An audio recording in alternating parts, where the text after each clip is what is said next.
Hello and welcome to our January Council meeting. I'm Kate Macon, the Mayor of Corangamite Shire, and I'll introduce the rest of my councillors around the table today.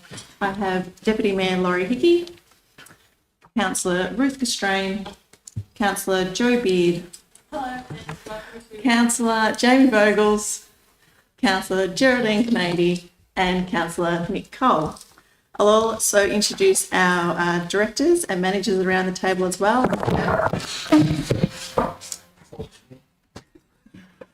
Sorry. Mr. Sean Broadbent, Director of Works and Services. Ms. Justine Lindley, Director of Sustainable Development. Mr. Matthew Berry, Manager of Planning and Building Services, who is joining us around the table. I also have Mr. John Kelly, Manager of Assets and Planning. Around the other side, I go to Michelle Stevens, Acting Director of Corporate and Community Services, Miss Jackie Thomas, Manager of Finance, Miss Catherine Anderson, Manager of Governance and Civic Support, and last but not least, I have our CEO, Mr. David Ray. Right. I think I've got everyone. We've got everyone here. And I do also have in the room Lyle Bond, Manager of Works and Services, who will do a little bit of hot seating today because we didn't have quite enough seats around the table. So welcome, Lyle. I'll say the prayer. We ask for guidance and blessing on this council. May the true needs and well-being of our communities be our concern. Help us who serve as leaders to remember that all our decisions are made with the best interest of the people, culture and the environment of the Corangamite Shire. Amen. Corangamite Shire Council acknowledges and pays our respect to the Eastern Maar and Wadawurrung peoples. As the traditional owners of the land that we work, live and play, we also acknowledge their elders, past and present, and recognise their ongoing cultural, spiritual and educational practices. Mr CEO, is there any apologies today? Madam Mayor, no apologies from councillors other than an apology from David Harrington, Director, who's on the leave. Excellent, thank you. And do we have any conflicts of interest today? Madam Mayor, there's been a conflict declared in relation to item 9.3, contract 2025019, Madden's Bridge Road, culvert upgrade by Councillor Beard. Thank you. And item 5 is the confirmation of minutes on the 17th of December 2024. Can I have a mover for that one, please? Councillor Cole, do I have a seconder, please? Councillor Castrain. All those in favour? Carried. Thank you. We have no deputations or presentations today, so we move straight on to number 7, committee reports, which is the Audit and Risk Committee Independent Member reappointment. Ms Thomas. Thank you, Madam Mayor, and through you. This report recommends the reappointment of Mr Jim Gifford to the Audit and Risk Committee as an independent member. Mr Gifford has completed his first term on the committee, and the Audit and Risk Committee Charter allows for members to serve up to 3 consecutive terms. In accordance with the Charter, Mr Gifford has notified the CEO of his intention to seek reappointment for a further 3 years. The requirements for reappointment of existing members is that they are subject to a satisfactory performance. To assist in meeting this requirement, a brief assessment was conducted with 2 councillor committee members, the other independent committee member and the Director of Corporate and Community Services. The results strongly indicated that Mr Gifford meets the performance requirements, and it showed support amongst his fellow committee members to extend his tenure. Madam Mayor, the recommendation is before you. Thank you, Ms Thomas. Councillors, there's a recommendation before us. Do I have a mover for that one, please? Councillor Canady. Do I have a seconder, please? Councillor Hickey. Councillor Canady. Thank you, Mayor. Yes, this is a good recommendation. I've worked with Mr Gifford. His specialty is governance, and he's certainly shown us that he is well equipped in that regard. He certainly has strong support from the other committee members of the Audit and Risk Committee, and his skill set of governance balances off really nicely with the specialties of the other independent members. So I think this is a really good outcome. Thank you. Thank you, Councillor Canady. Councillor Hickey. Thank you, Mayor. I think the Audit and Risk purpose is to make sure that we run a tight ship at the council, provides independent advice to the CEO, making sure that the financial reporting and performance is taken into account. and it sort of fulfils our roles as far as governance goes. I haven't worked with Mr Gifford yet, but looking forward to working with him for the next 3 years on this committee. So very happy to support his recommendation. Thank you, councillor Hickey. Is there any other commentary? If not, I'll put the recommendation to a vote. All those in favour? Carried. Thank you.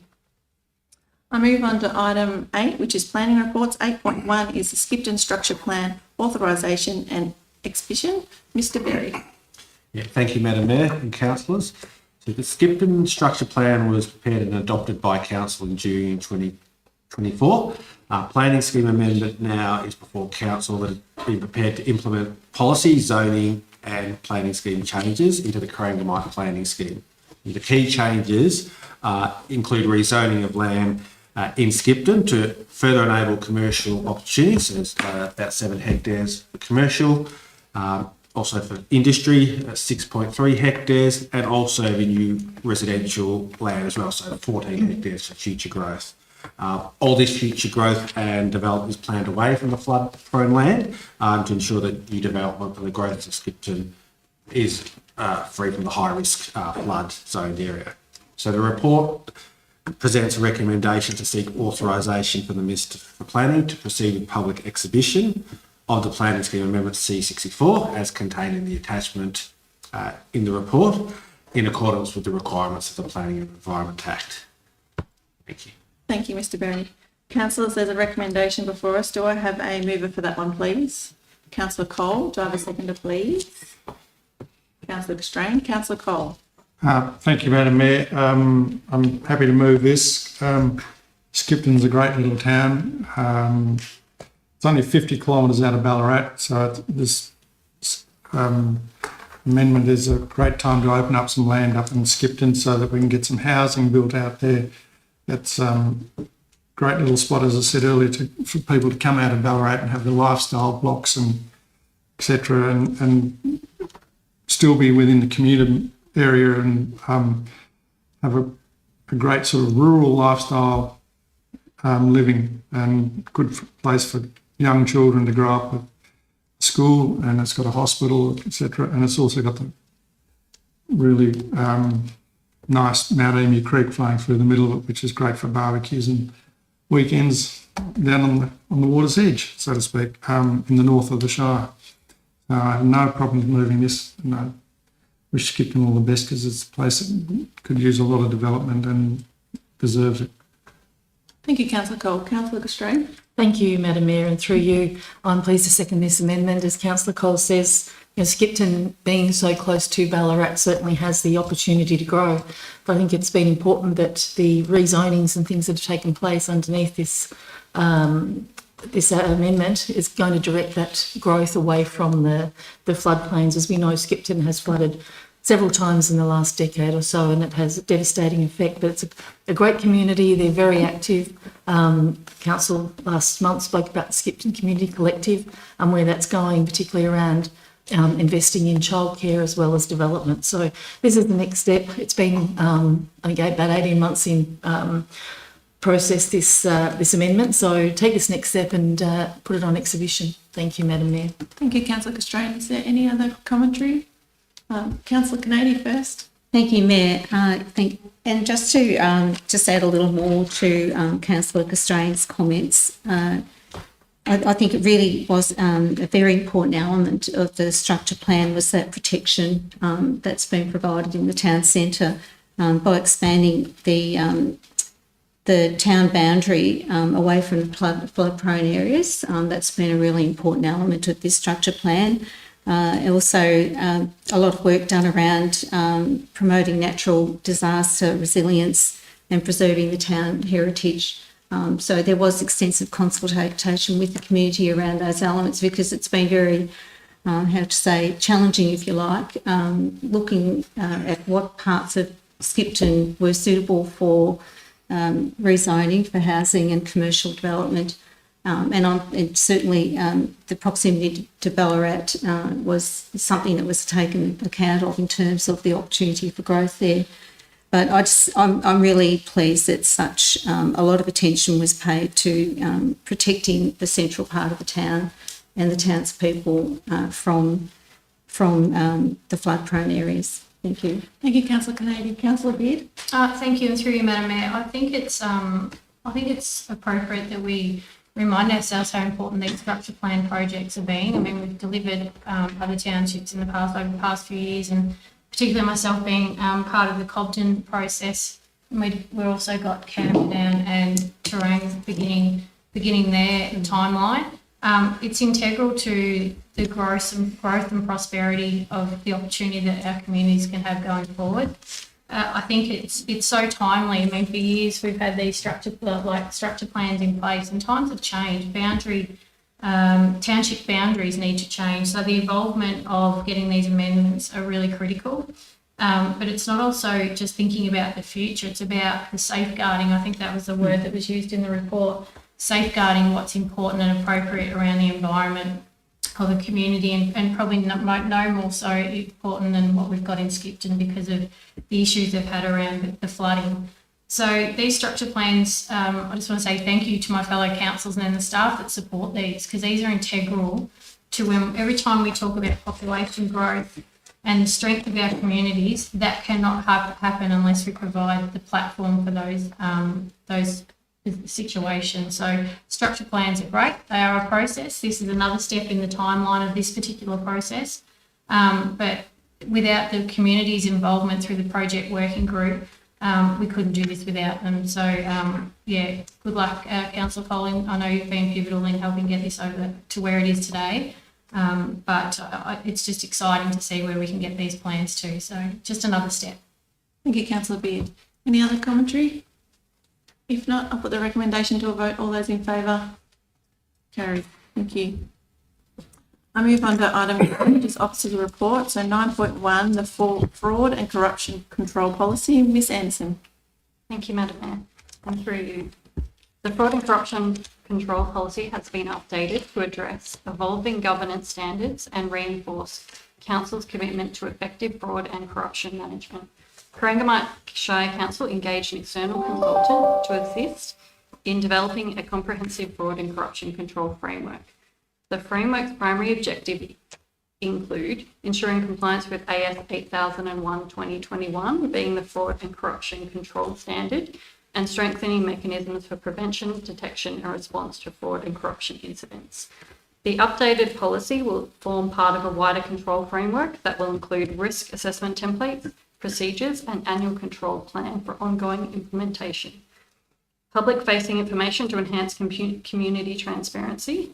As the first phase, the updated policy incorporates key changes such as a change in name from Fraud and Corruption Prevention Policy to the Fraud and Corruption Control Policy to adhere to guidance under AS 8001/2021.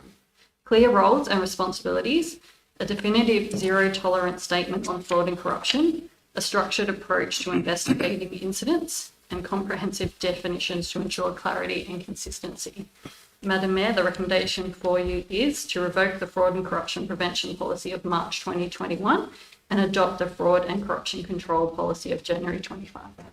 Thank you, Ms Anderson. Councillors, there's a recommendation before us. Do I have a mover for that one, please?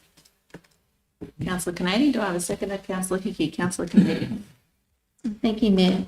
This is procedural to a point, but I also think it's a hugely important document in guiding the highest standards and strengthening the framework and robust practices around fraud and corruption.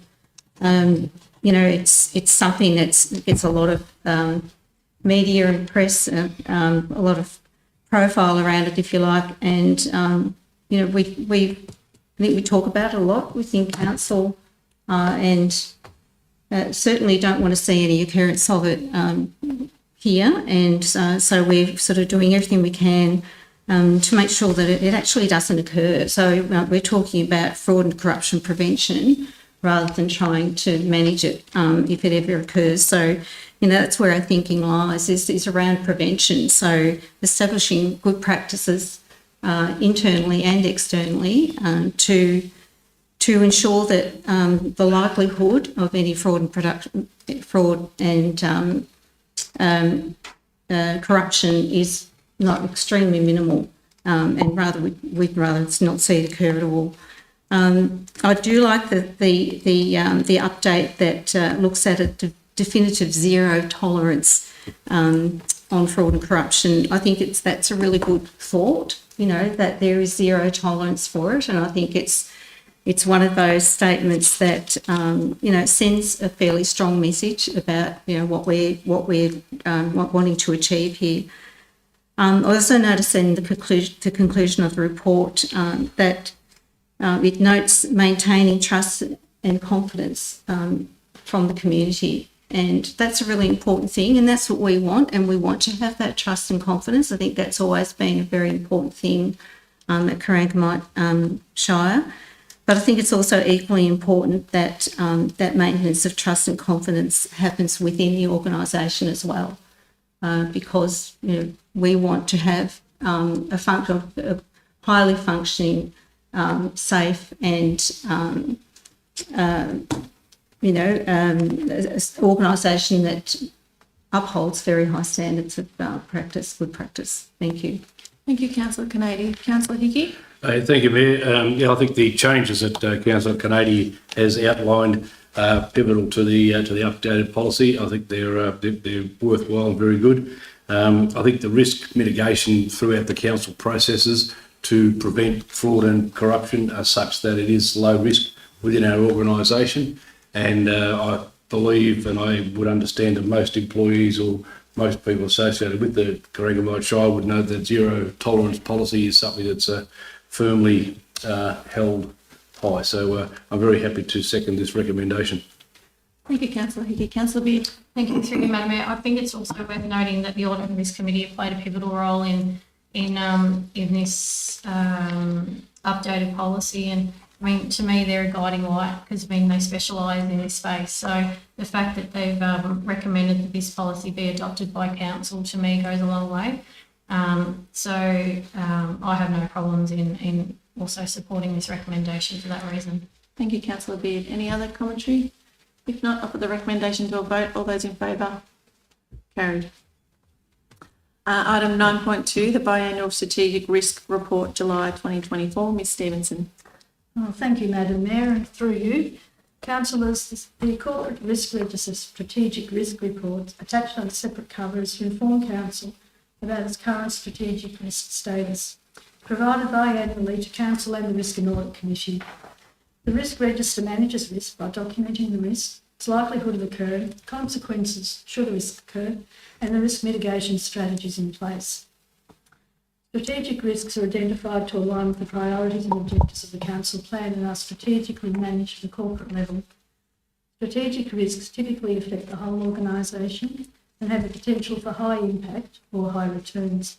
Operational risks sit under the strategic risks. They deal with the day-to-day activities of Council and are managed and mitigated at the management level.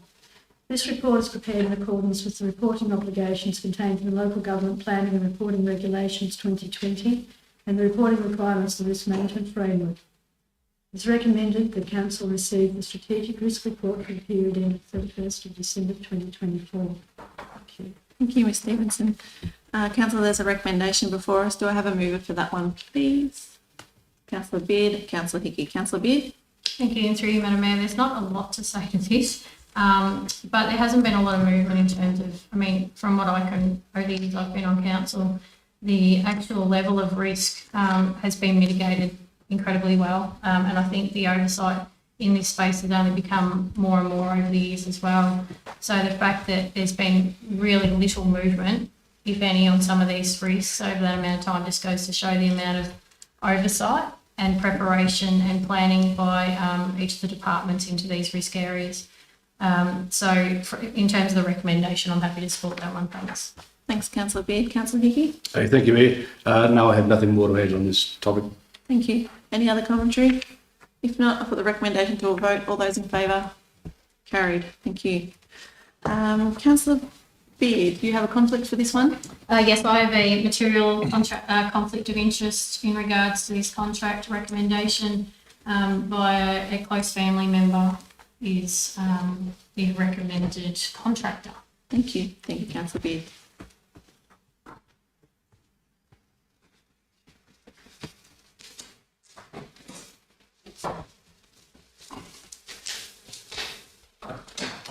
Move on to agenda item 9.3, contract number 20250019, Maddens Bridge Road Culvert Upgrade. Mr. Kelly. Thank you. Through you, Madam Mayor, this report seeks council approval to award the contract for upgrade of the culverts on Maddens Bridge Road in Glenfine, where it crosses the Curtis River.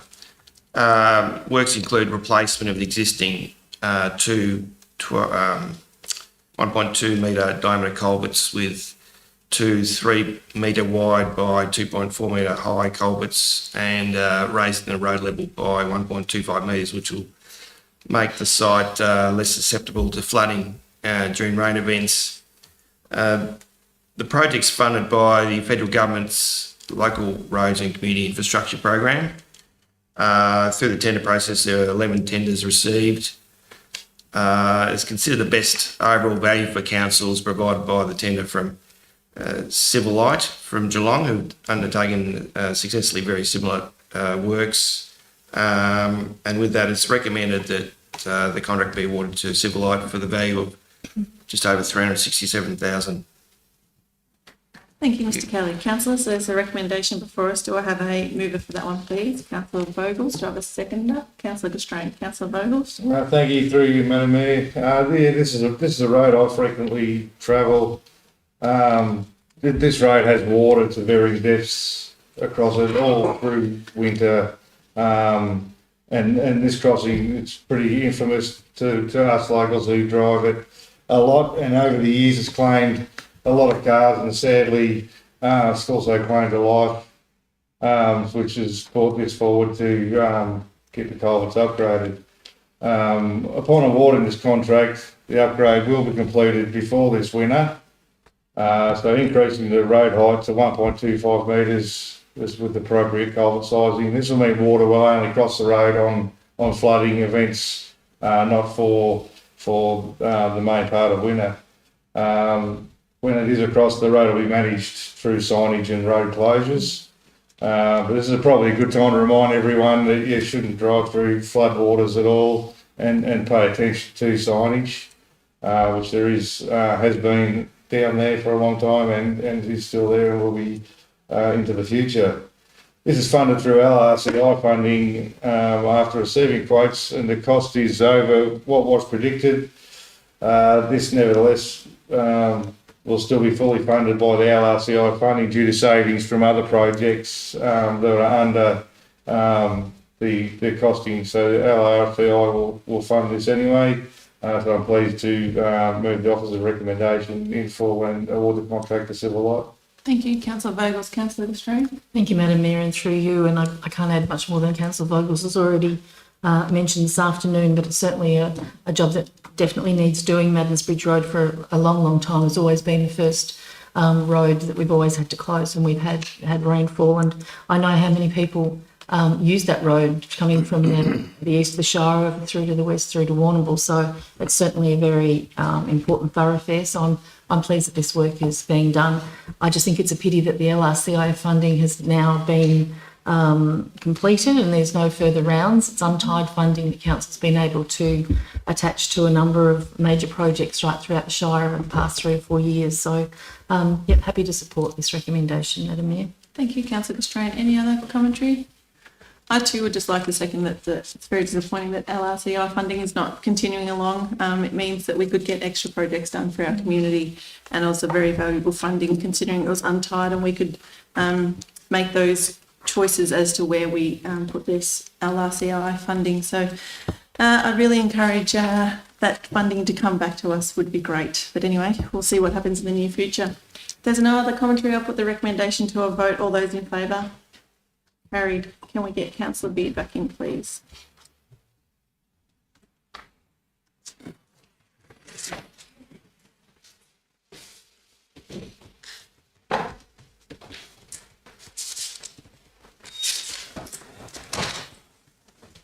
So moving on to item 9.4, contract number 20250022, installation of shared user path in Park Lane, Camperdown. Mr. Kelly again.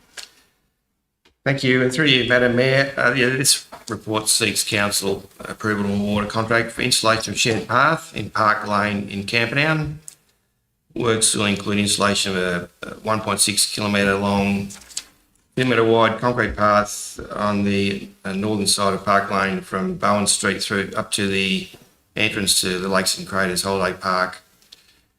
This project's fully funded by the TAC's Safer Local Roads and Streets program.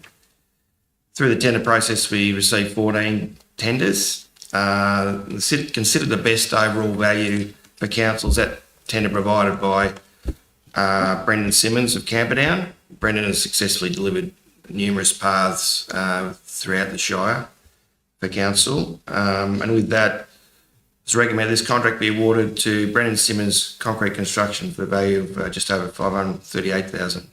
Thank you. Thank you, Mr Kelly.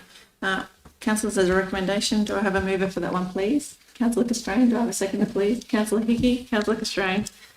Madam Mayor, this is a very exciting day for this project.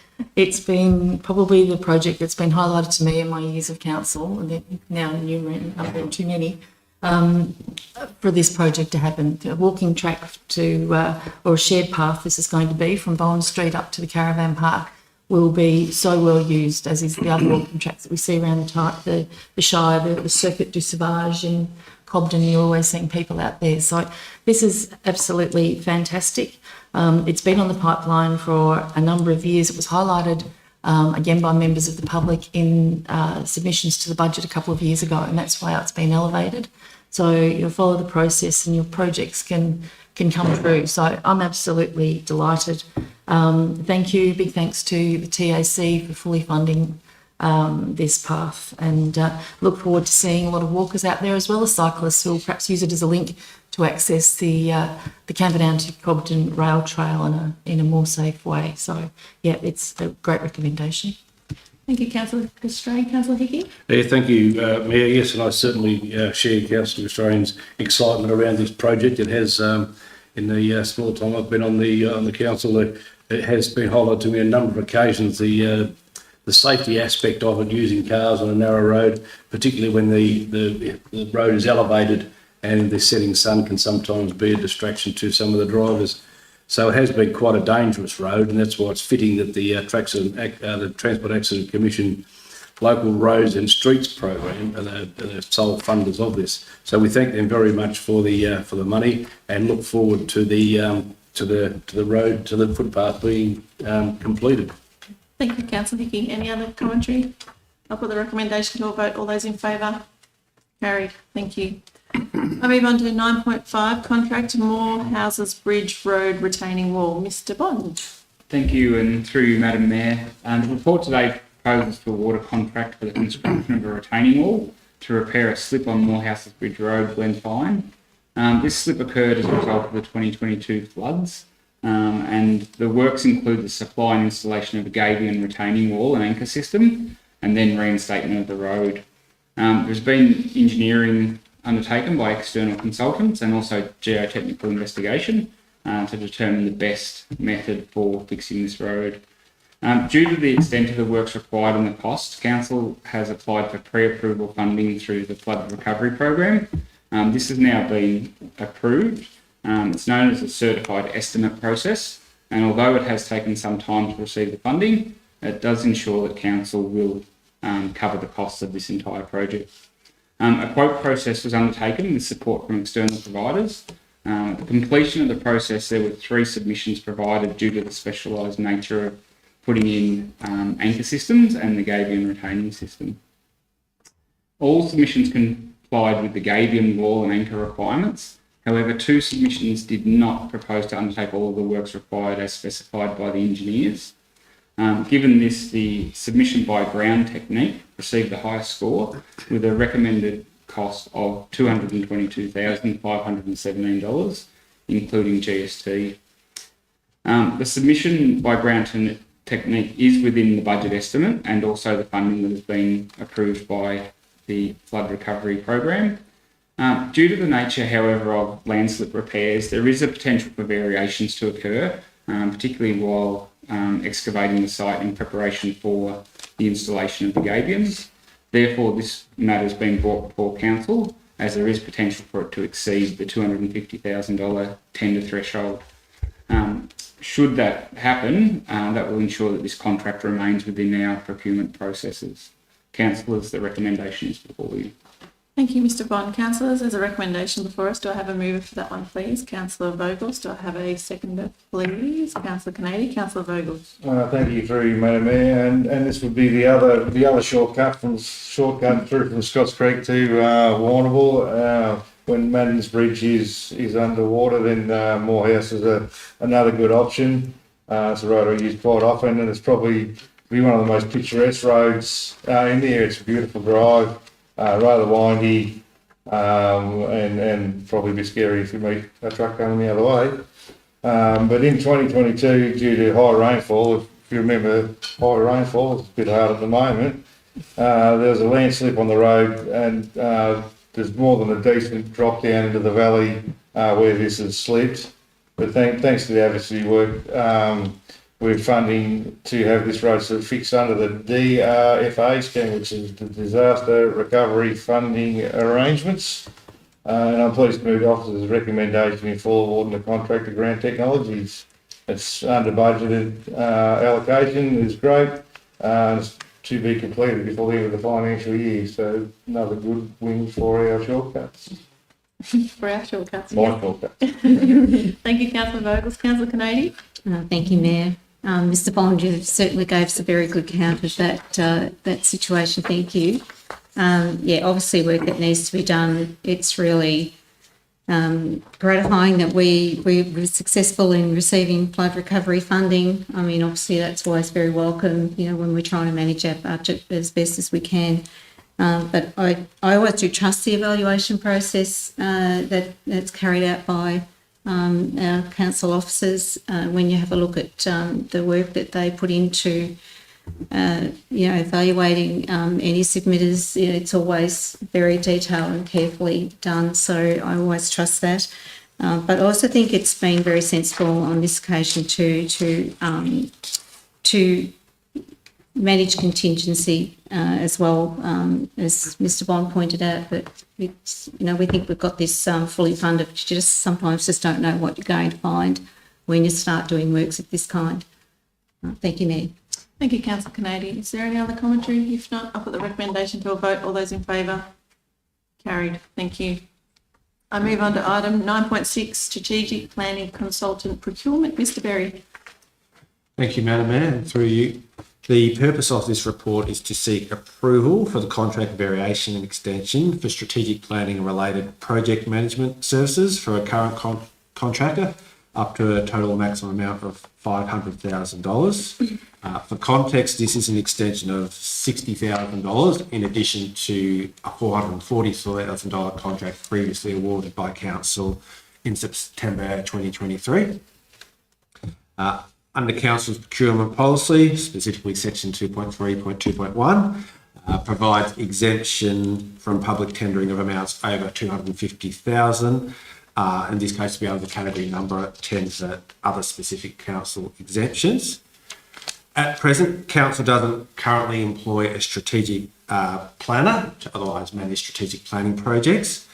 Each strategic planning project contains a budget allocation for professional and project supervision services, which are provided by contractors or contract employees. So this specific exemption sort will enable the delivery of current strategic planning projects on foot, including the Skipton Structure Plan, the Corangamite Camperdown Protection Precinct, the Timboon Precinct Structure Plan, and the Camperdown and Trang Structure Plan projects. So the provision of professional planning, strategic planning and project management services, as contained in the recommendation, covering the next 5 months up to the 30th of June 2025, is considered in the interest of the community and valued to council to be able to either complete or substantially complete these projects consistent with the council plan objectives. Thank you. Thank you, Mr Berry. Councillors, there's a recommendation before us. To have a mover for that one, please. Councillor Strain, second Councillor Higgy. Councillor Strain. Thank you, Madam Mayor, and through you, I think it's important that we finish up this very vital strategic planning work that the consultant planners have been completing since 2022. As Mr Berry mentioned, there are a number of significant projects which have been done, which obviously, you know, council went out to the market a number of times to try and employ appoint a strategic planner, and were unable to attract any applications. So this was the only way we could see forward. Otherwise, we really would have just been, you know, none of these projects would have been achieved. So this is extending the contract to 30th of June, when I'd like to think that council will be going back out to market to test it, to see if we can employ our own strategic planner to continue, particularly the work around the Camperdown and the terrain structure plans, which are currently have just begun. Thank you, Madam Mayor. Thank you, Councillor Strain. Councillor Hickey. Hey, thank you, Mayor. I'm happy to second the recommendation to extend the contract to Ms. Kristen Wilkes. I worked with Kristen on the Camperdown production precinct, of course, which is one of our major plans, and her work was exceptional. The sad part was that we didn't have a strategic planning manager ourselves, so we had to go to a contractor and employ one that I think is very good. I'm looking forward to working with her also with the Camperdown structure plan, which I believe is a meeting this Thursday as well. So I think she's a very capable person, and happy to second this recommendation. Thank you, Councillor Hickey. Any other commentary? If not, I'll put the recommendation to a vote. All those in favour? Carried. Thank you. I move on to item 9.7, Port Campbell Town Centre Revitalisation Project Update. Ms Lindley. Thank you, Madam Mayor. As the Port Campbell Town Centre project approaches practical completion, a review of the project deliverables, scope and budget have been undertaken. This report to Council provides options for your consideration regarding project costings, timeframes for delivery, funding and contractual obligations.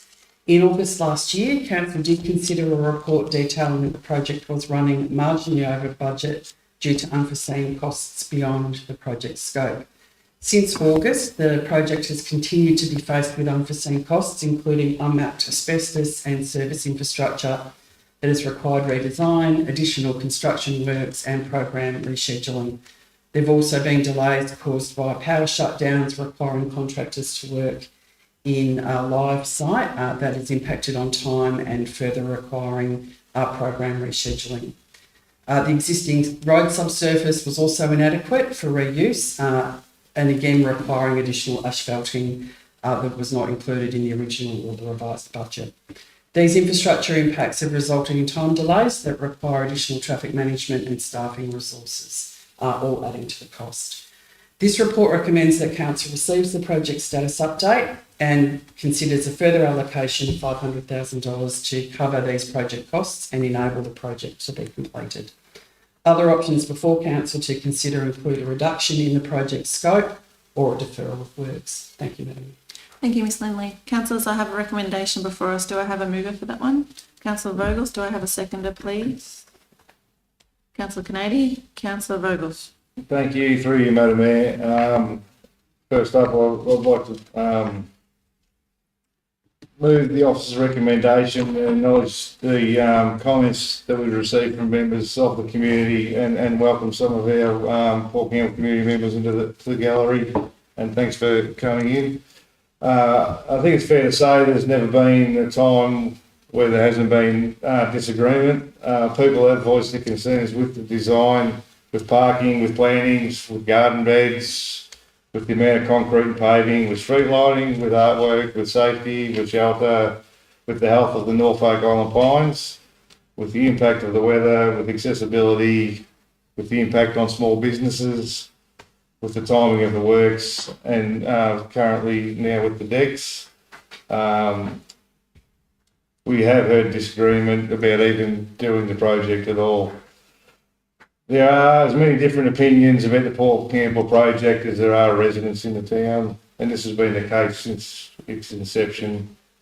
This project is getting close to the end, and we have made changes where we can along the way. We've worked with the main contractors, Civil Now, to make changes where we can to manage our budget and the materials used to reuse materials to fix problems that come up. Like drainage, Telstra cables being in the wrong place, complications with power services and the existing road base being unsuitable. We've also worked up until last August without a contingency sum and have made changes needed within the original project budget. As ward councillor, I've definitely heard the most recent issues with the cladding of the decks under the Norfolks. I fully agree the design plans to the ordinary person, including myself, are not that clear and are somewhat misleading. Even to people used to reading construction plans and drawings, they can be confusing as well. Those views from Lord Street through to the beach, water and headland are extremely important. So I want to say that we've heard and understand these concerns, and engineers and builders are working on an option that will retain the decks but open up larger sections of the balustrade for views. This is a compromise position, and some areas will still have timber cladding to help with the structural integrity of the decks, making sure we are compliant with the contracts we have in place and to meet the funding agreements we have in place with federal and state government. This project has not been an easy one from the start or in the middle or at the end. But we're getting close to finish and extending the budget to make sure that we actually get to the finish line. I think it's worth the investment, Madam Mayor. Thank you. Thank you, Councillor Vogels. Councillor Canady. Thank you, Mayor. Yes, I just wanted to go back to the point of the motion, is that we're proposing, or that it's being proposed, that the project budget is increased by $500,000 to address the unforeseen project costs and enable full project completion. So that's what we're making a decision on tonight, apart from receiving a report as well. Thank you, Ms Lindley, for the report and for detailing some of the issues that have arisen over the course of the project. I do know that a lot of effort has been put into trying to manage the budget and all the stakeholders as part of this project, and it certainly hasn't been an easy road to travel for anybody. But, you know, we're working really hard to try and get the right outcome here to achieve the goal that was set when this project was commenced. The thing is, and probably people don't necessarily want to hear it, but, you know, when you've got a project of this size, and it's a big one, and there's, you know, a lot of stakeholders in it, and, you know, the kind of experiences that that have occurred, that we've all had, like from council, from townspeople, contractors, you know, all the stakeholders involved in this project, the kind of experiences that have been had are not uncommon to a project of this size. And, you know, I think we all need to, you know, be cognizant of that and exercise, you know, an amount of patience, you know, in trying to understand, you know, the sorts of ups and downs and hurdles that occur through a project of this size. But that's, you know, not to, you know, dismiss anyone's concerns. It's not about that at all. It's just the reality of a large project. We do have a completion date. That's part of the funding agreements with the government, the state and federal government. So we do need to get the project completed by the 31st of March, and I think that's a very important thing to work towards, and we need to make every effort to do that.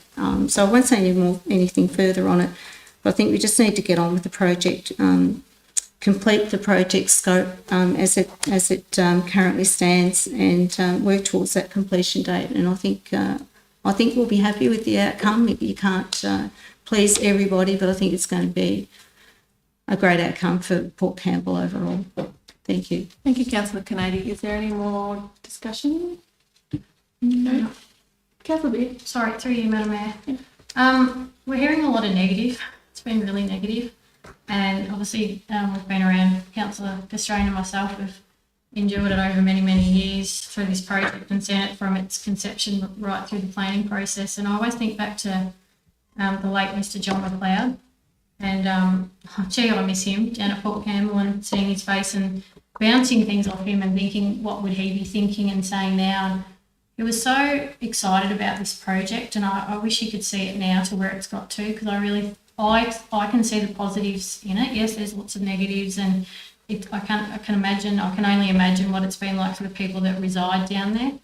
I went down there last week, and a year ago I was just on a walking stick and not able to access a lot of places. And for me, who's now on a walker, I'm actually able to access more areas now in Port Campbell than what I ever could, especially along the foreshore. And under the Norfolk Pines, we were fortunate enough for the contractor to allow us to go out and just see what it felt like to sit on my walker and be someone in my position. And I've grown up going to Port Campbell, and it was just breathtaking, to be honest. So I hope that people can allow us to get this project done. We want to get it done as much for the Port Campbell people as we need to get it done because of contractual timelines. Throw $500,000 at any other community in the Corangamite Shire, and they would be absolutely thankful beyond words, and grateful to have something like that in terms of Australia, a refresher of something in their township. So it's really hard to fathom the amount of money that we've spent on that, but there's been a reason behind it, and a lot of it has been through the influence of the Shipwreck Coast Master Plan, obviously. I mean, and this is from years and years ago. But as I said, I do keep coming back to the likes of a John McLeod, and I just hope that the rest of everybody like us that can see the end is near, and it has to be better. So many people are excited to come back and see when it's finished. I've been talking to people interstate just only a couple of weeks ago who'd been there throughout this construction period, and it's a full-blown construction site. But they can't wait to come back and see it finished, but also to support the community. So I still think we need to be optimistic and positive about where we're at with it too. Thank you, Councillor Beard. Anything else? I'd just like to say that Councillor Vogels has been down in Port Campbell on a daily basis listening to the concerns of residents and business owners, and I'd actually like to say thank you to the residents and business owners who actually have reached out to us directly and voiced their concerns instead of doing it in other forms and ways. We always know speaking face-to-face to someone or on the phone is better than something else on a keyboard or behind a screen. So I appreciate you and thank you for reaching out to councils personally and discussing your issues. And I know there is lots of issues in Port Campbell, and I am really, I acknowledge what you are going through as community residents, as business owners, and everything along the way. We have listened to you about the decking under the pines. We are working with a solution to try and make sure that the design is acceptable for everyone in the community. But we do have to look at the design that we were given. We can't sway too far away from the design, because that means that the people that designed this will not be happy with what could happen and what can't happen. And yes, maybe the designs were a little bit obscure as to whether you could see through the wood slats or whether you couldn't see through the wood slats. But bear in mind, we are working with the community. We are working with our business owners. We are here to help. We are here to make sure we get this project completed to a standard that we are all proud of. And this is why the extra $500,000 is required.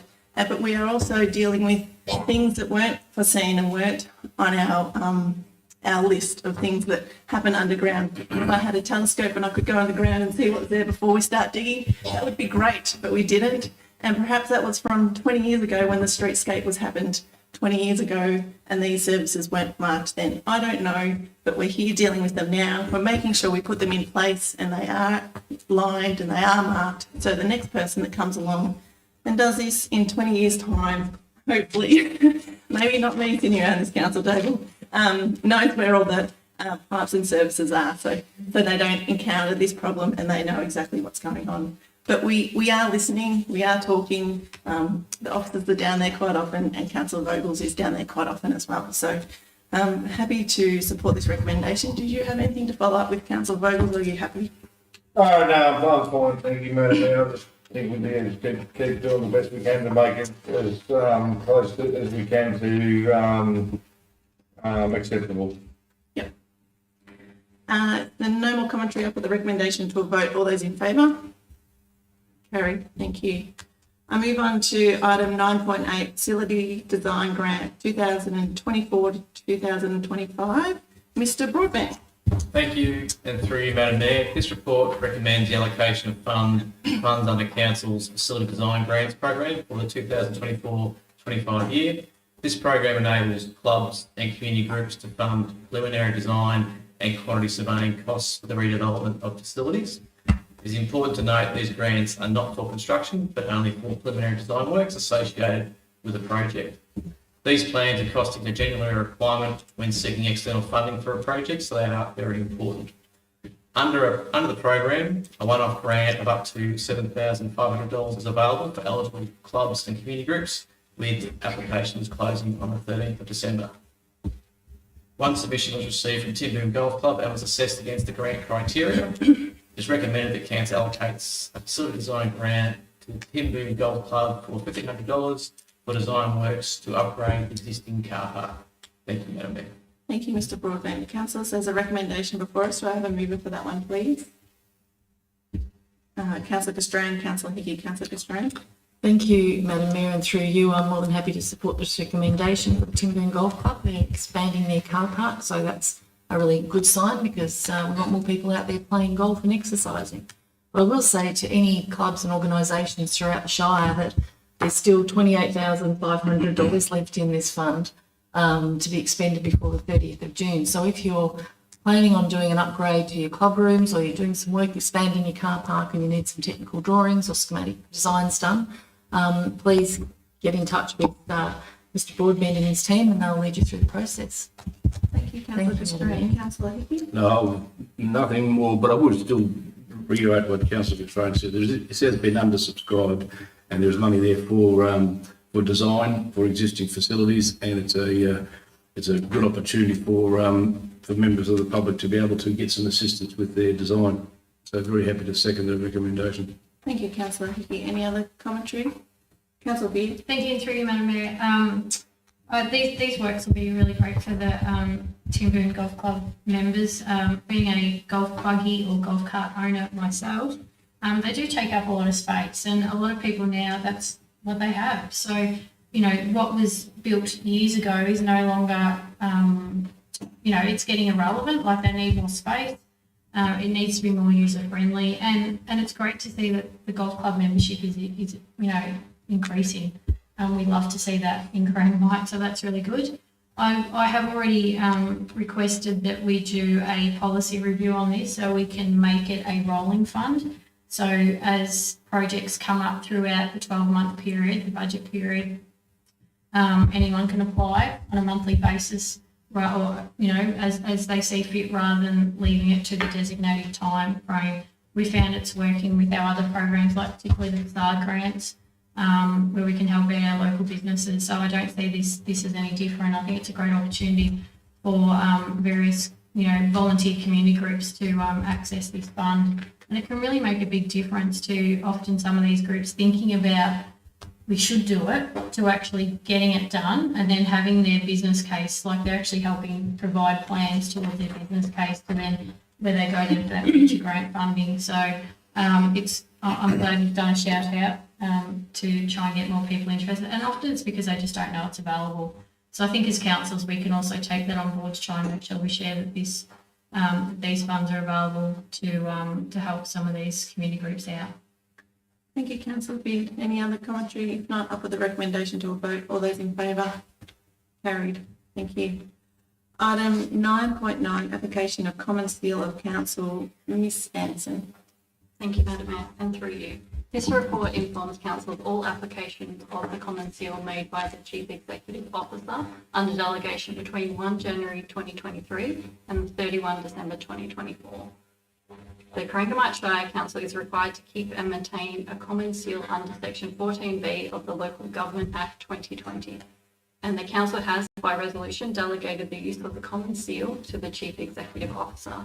Additionally, under meeting procedure local law number 3, council is required to advise council of the use of the common seal when applied under delegation. Madam Mayor, the recommendation for you is the council receives the attached list of documents to which the common seal has been applied under delegation by the Chief Executive Officer from 1 January 2023 to 31 December 2024 and renew the classes of activities and transactions currently delegated to the Chief Executive Officer, detailed within the report. Thank you, Ms Anderson. Councillors, there's a recommendation before us. Do I have a mover for that one, please? Councillor Hickey, Councillor Castrain, Councillor Hickey. Thank you, Mayor. This is reasonably procedural as projects get completed and as personnel changes. It's just in keeping with the currency of the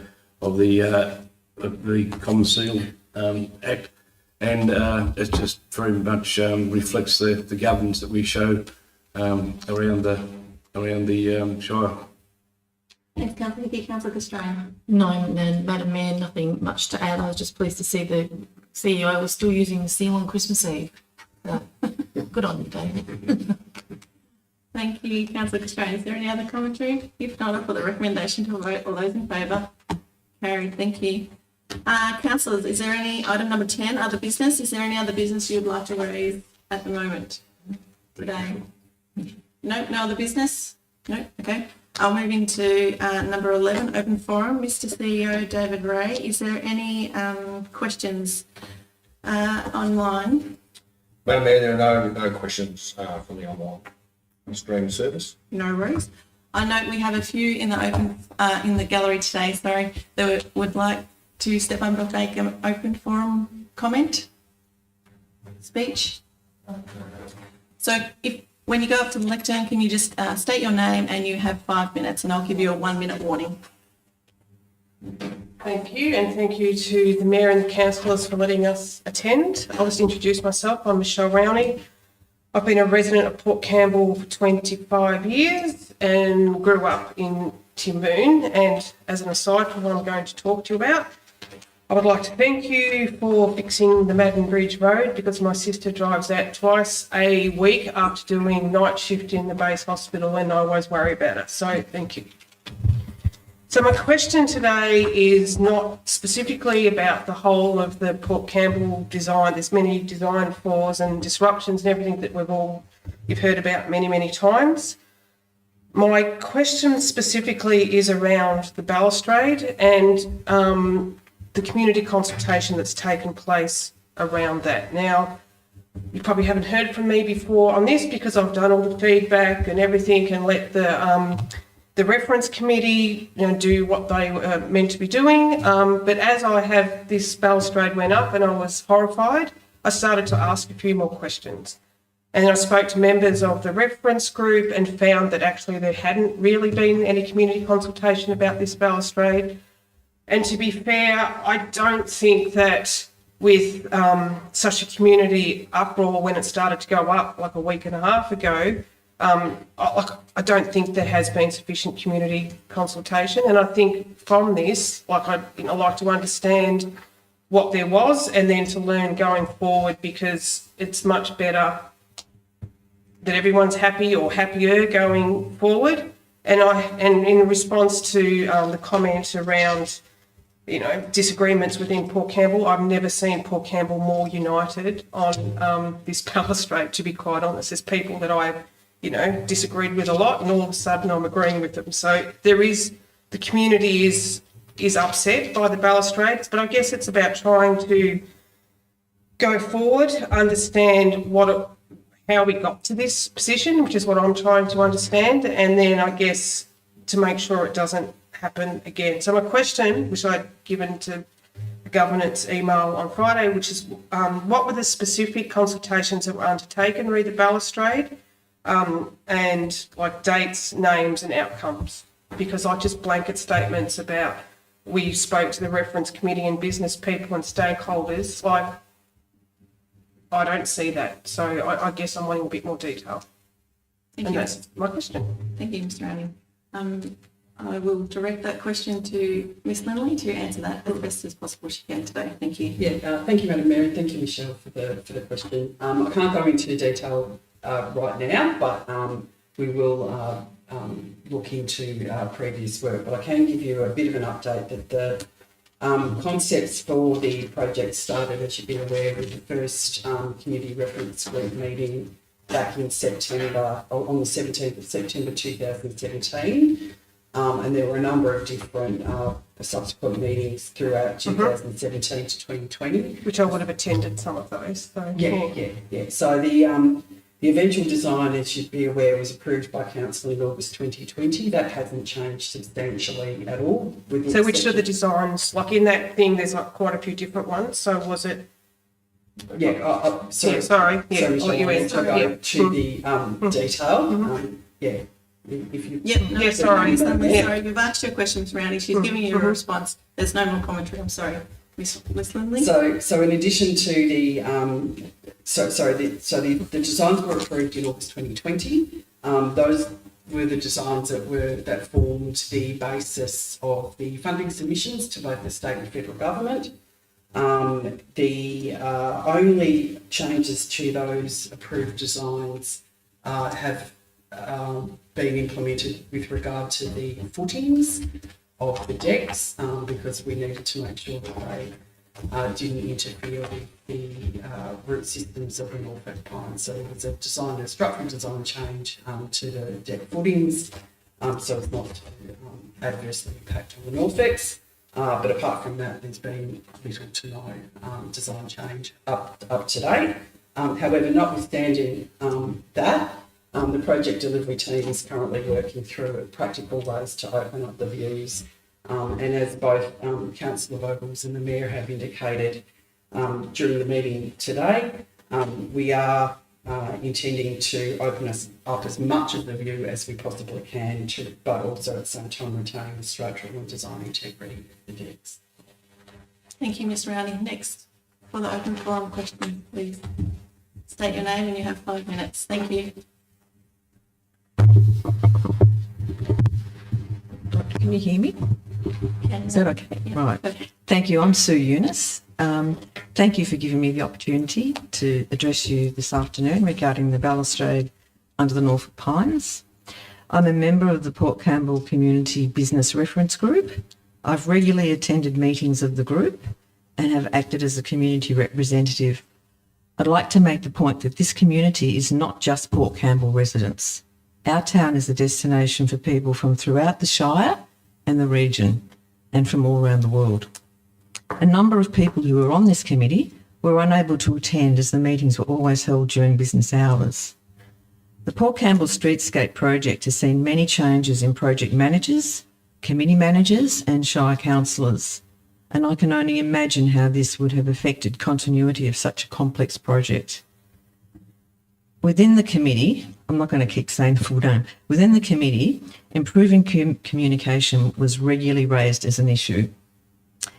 And the introduction of weekly reports and updates, I believe, was a result of discussions within this committee. The final plan of the streetscape delivered at the August 2020 council meeting depicted the circular seating pods under the Norfolk Island pines. The side view shows a balustrade that can be seen through. The committee was informed at this stage that the plans were final, and from then on, the community would only be invited to have further input into the street furniture, plantings and street artwork, as evidenced in some of our emails. These final plans are available to view on the council website, and I think you would agree that they are confusing. To say that the Port Campbell Community Business Reference Group signed off on the plans resulting in the balustrade that is presently under construction, I consider to be disingenuous.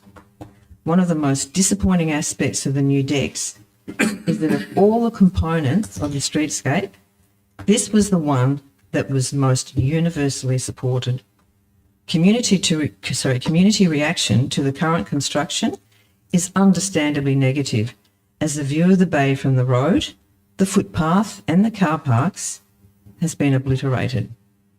The lopping of the bottom branches of the pines, which was needed to accommodate construction of the new picnic decks, created a world-class view, better than what we had before, but the new heavy balustrade design destroys it.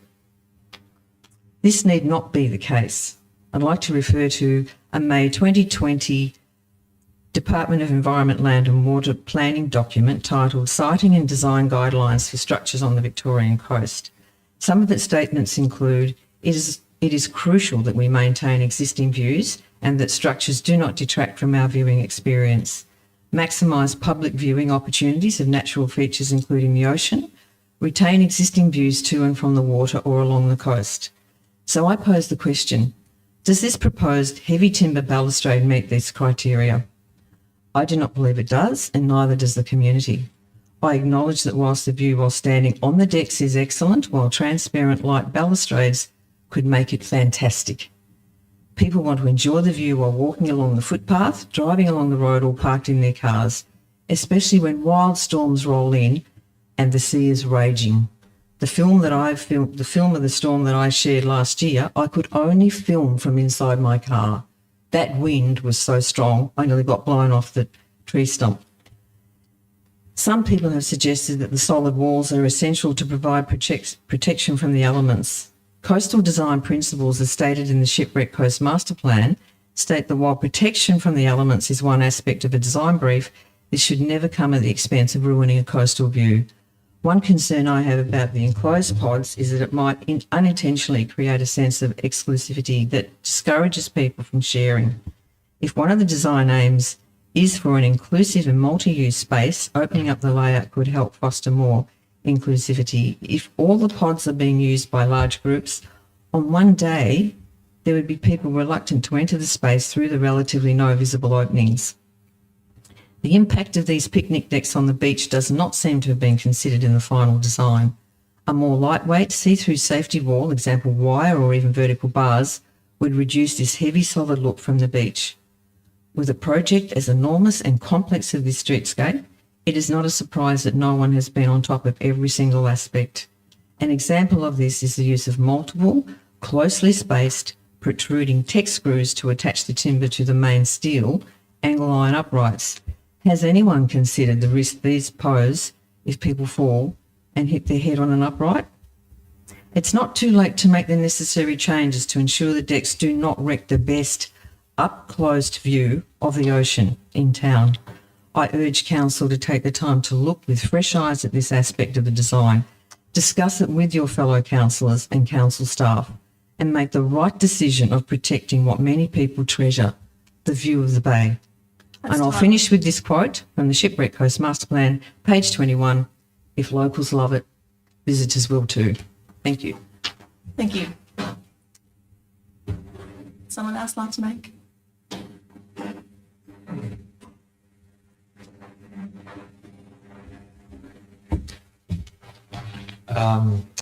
Mayor Macon, I know I have 5 minutes, Yes. but given that this is the most expensive project that the Shire has ever undertaken, Yes. given that it's more than half the budget of a normal year, can I please beg your indulgence to go for a couple of minutes longer? Quite possibly. And I would just make a note, Mr. Eunice, that we have received your email, but we received it early this morning. So the councils do have a copy of all that email as well for you, for your reference. It will help a bit with the just looking at the pictures, yeah. Yeah, we've got the visuals. Yeah. Okay. I'm almost going to throw my notes out. You've heard from Councillor Vogels and from Ms Lindley and from Sue and that this project is incredibly complex. And to think that any one of you or us can be completely over the project, completely know everything about it, is probably a bit unrealistic. And I could talk about that and what council should do at a later time, but I think I do know why we are where we're at. And where we're at now, and I'm talking only about the deck part of this project, forgetting everything else, because I guess this, as Michelle said, this is where I think the community is united on this one. And the most disappointing part about it was that this was the part of the project that everyone actually agreed on. Remember, we didn't ask for this, but when part of it was to fix up the mess under the trees. Everyone thought fantastic. So how did we get there?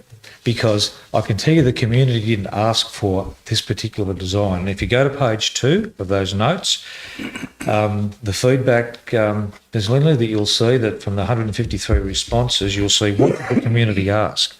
They wanted things like do not obstruct views to the bay, avoid structures that would block views on the foreshore. The natural features of the landscape around Port Campbell are the highlight of the town. Views to the bay and surrounding cliff lines are highly important. Retain the bay as the most significant feature of the town. So this was the design brief the people that got this contract had with respect to what the community wanted. They also had design briefs by many government departments about what sort of, what was acceptable in a coastal environment. Honestly, they have basically not ticked any box. And have a look at that document because I have summarised some of the relevant guidelines. This is a terrible design. If you can go to page 3, this is what you saw. Not all of you, but when you signed off on this project, this is what you saw. And you'll see on page 3, and I've highlighted section AA here, we've got Guitar Man sitting there on one of the pods. It's very clear to me, he's playing a B flat minor chord. It's very clear to me that that's a see-through pod. The walls around that can be seen through. And why would I think any different? How many of you who have a sea view would put a solid wall up in front of it? It didn't even occur to any of us that that's what was going to happen. And if you go over a bit further, we've got in the same document, and this document was part of the original approved plan. It's also what's on your website now. So it's this part of it is no different. And you can see again that the cross-section through the pods, to me, that looks like they're going to be flat pods with a see-through wall. Go to the next page, page 5 of the document I sent you, and in retrospect, we can see that perhaps this view from 15 metres high, 3/4 of the way up the Norfolk Island Pines, could suggest that the walls are solid, but I wouldn't expect any of you or any of us to pick up on that. And frankly, not many of us look at that view. We're not often up 3/4 of the way up the pine trees. Perhaps a view from where people for eye level would have been helpful. So that's what's happened. Ms Lindley, I will disagree with you a little bit, and I'm not, this is not to, because I don't think this has a significant part on the effect of blocking the view of the design, but the current design of the pods is different than it's on the website. And you can see here that if you go to page 6, the pods have either been made smaller or moved closer to the bay, and that has resulted in having to put more solid cladding along the front. Go to page 7 and go back to page 6. You can see that the scallopy, the serrated areas on that plan, that's where that stupid solid wall fence is. And you can see all around the front where the pods extend into the footpath, there is no solid wall. Go over to what we've actually got, and you can see that the pods have been moved closer to the bay, and that wall has had to be placed in that position. So that is actually different than is on the website, and that design has been changed. I actually don't think it makes any material difference to what most of us are complaining about, and that is that we can't see the bay. So 2 more minutes, Mr. Eunice. Why is it important? Because seriously, every bit of feedback that has been given, every design guideline along the coast, the Shipwreck Coast Master Plan, all say that the retention of views is the most important. And you can read my little blurb about why I think it's important. but that bay means a hell of a lot to a lot of people, and not just to me and my family, but to hundreds or thousands of people from all over this shire, from all over the region, all over the state, all over the country and internationally. It is really very important. Okay, I'd like you to turn to page 9, please. And that's what we've got. That picture on the top that I've got is a picture of Judith Marr, actually. It's about an 18-year-old. That's what we could see.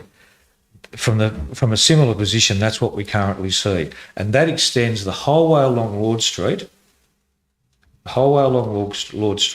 our view of the bay and the cliffs is blocked. So what can we do? Okay, there's a number of options. First option is do nothing and go ahead with the design as drawn. I reckon if I was on council, I would not like that to be my legacy. And it would be a terrible legacy to leave as that's what we did.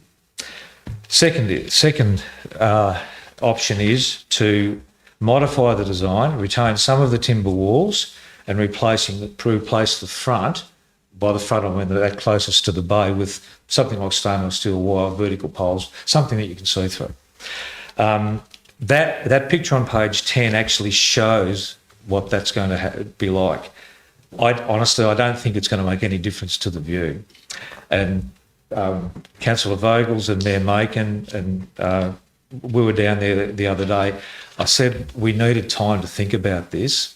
And Jamie, by the way, I do acknowledge, mate, I'm sure you've got better things to do than spend every day down there, and I appreciate it. But weighing it all up, I'm afraid myself and probably the majority of other people would not accept the opening up of the front. And Councillor Baird, I just want to also say that, as Sue said, standing on the platforms is terrific. It is really good. But not everyone's standing on the platform, I guess. Yeah, no, it's great. It's terrific to be able to be on the platform. It really is terrific. But losing that view, I'm afraid, is almost a non-negotiable. What else can you do? You can discard the design completely and start again. Just say that's it. Now, by the way, everything's possible. Okay, but of course that's going to cost a hell of a lot. And it's not going to get built for, I think I noticed a smile from Councillor Gustine about having something in 20 years' time. Nothing's going to happen in Port Campbell in the next 20 years. Okay, so the other thing, and wrapping up. Councillor Macon, I am wrapping up.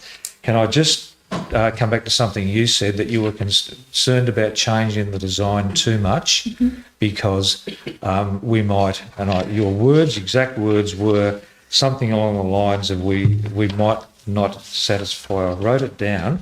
Anyway, it was about us not satisfying the designers. Honestly, I think those designers have failed.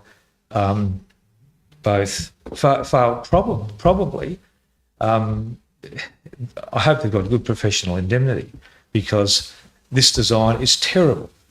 It does not fulfil any criteria for the design of a structure in a place that's so important with the views that it had. So one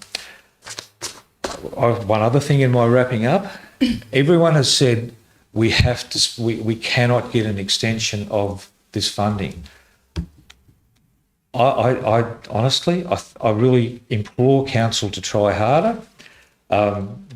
Given and also with respect to the designer, I think they've got a lot to answer for. They've duped us, and most of us who think clearly are not blaming council for this. I think because we got caught out as well. Honestly, none of us thought that this design was going to look like it looks, and all of the drawings, having gone back over them, I still wouldn't. I would now, because God, I'm pretty damn suspicious of anything I see on paper now. They have a real case to answer. Summary, councillors, we implore you as Sue said, look at this with fresh eyes, because that view, that aspect of Port Campbell, that aspect of the bay is incredibly important. And I still think it's within your powers to make it, to fix it. And you will get a lot of encouragement from the majority of the community if you actually do that. So thank you very much. Thank you, Mr. Eunice. Is there anyone else that would like to speak from the gallery? No, no worries. With that, can I call for a motion to suspend standing orders, please? So can I have a mover for that one, please? Councillor Bogles, can I have a seconder, please? Councillor Beard, all those in favour? Carried, thank you. Thank you to all our viewers for watching online. Just a quick reminder, school starts again this week, so please slow down around school zones in the morning and the afternoon. Otherwise, good luck to all preppies going back to school, or starting school, should I say. Have fun in your year, and we look forward to seeing you next month. Thank you very much.